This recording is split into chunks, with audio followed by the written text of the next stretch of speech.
In front of me is Redmi Note 11 Pro, and today I would like to show you how you can switch on or off autocorrection on this device.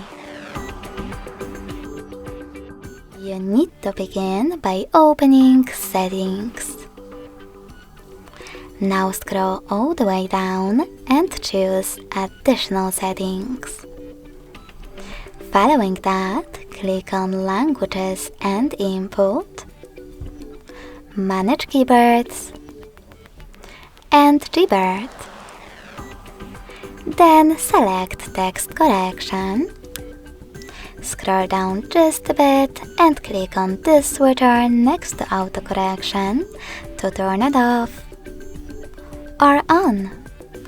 Thanks so much for watching. If you enjoyed this video, smash that like button, comment, and subscribe. Bye!